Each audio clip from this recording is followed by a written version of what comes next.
A continuación, se les explicará el siguiente ejercicio mencionado en el título del video, paso a paso y de manera detallada, con el fin de entender en su totalidad el desarrollo.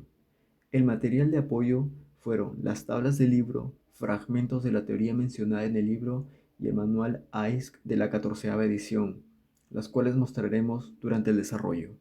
El ejercicio 3.20 nos indica lo siguiente: determina las áreas netas efectivas de las secciones mostradas usando los valores U dados en la tabla 3.2 de este ejercicio. Para poder empezar, debemos prestar atención en los datos que nos da el ejercicio. Tenemos un ángulo L6 por 4 por media pulgada, orificios de tornillos de 7 octavos de pulgadas, los cuales están distanciados a 3 pulgadas y media entre centros. El ejercicio nos pide determinar lo siguiente: las áreas netas efectivas de las secciones. En este ejercicio nos piden usar los valores de la tabla 3.2. Aquí hay 8 casos, los cuales según las características de la sección y la ubicación de los tornillos varían en cuanto al factor de reducción U.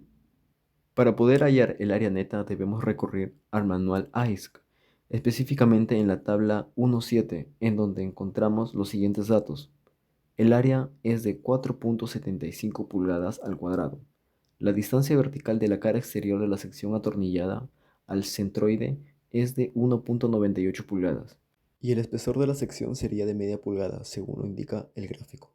Vamos a detenernos a explicar lo siguiente. En este tipo de ángulos podemos darnos cuenta que tenemos dos cuadros en el manual AISC, en donde nos dan datos tanto para el eje X como para el eje Y.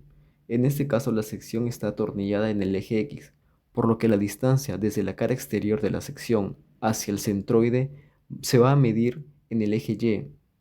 Así que en este caso usaremos a Y, que es un dato que nos dan en el apartado del eje X. Si el tornillo estuviera en el eje Y, la distancia desde la espalda de la sección se mediría en el eje X, usando los datos que nos dan en el eje Y. Habiendo aclarado esto, proseguimos con el ejercicio. Ya teniendo los datos necesarios para poder hallar lo solicitado, que en este caso es el área neta efectiva, primero debemos tener muy clara la teoría. Vamos a explicarlo de manera sencilla. Para poder hallar el área neta efectiva, debemos tener dos datos: el área neta bruta y el factor de reducción U. El producto de estos dos datos va a dar como resultado el área neta efectiva. Ahora, para poder hallar el área neta bruta, se debe hacer lo siguiente.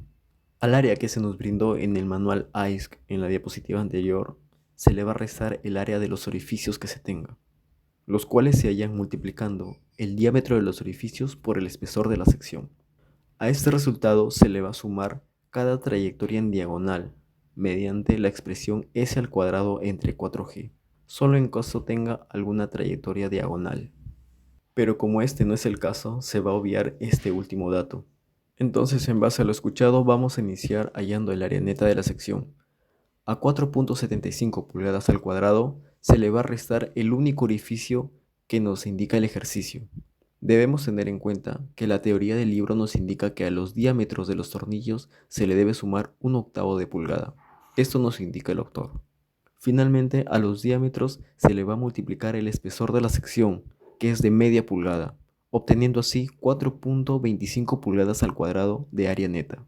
Lo siguiente es hallar el área neta efectiva, pero quedó pendiente en explicar qué era el factor de reducción U. En la tabla 3.2 tenemos 8 casos para poder determinar la sección U, pero según vemos el gráfico coincide con lo establecido en el caso 2, porque solo está sujetado con tornillos en el eje X.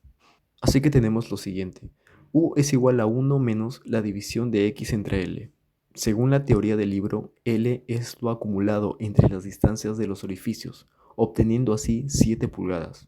Como ya teníamos ambos datos, X y L, podemos reemplazarlos, obteniendo un factor de reducción de 0.717. Reemplazando los datos, que son 4.25 pulgadas al cuadrado de área neta y 0.717 de factor de reducción U, obtenemos 3.05 pulgadas al cuadrado como resultado final. Antes de terminar la explicación, debemos tener algo muy claro. El ejercicio nos pidió determinar la sección efectiva neta de las secciones, es decir, que cada una de ellas se tomará en cuenta por individual al calcular el área neta.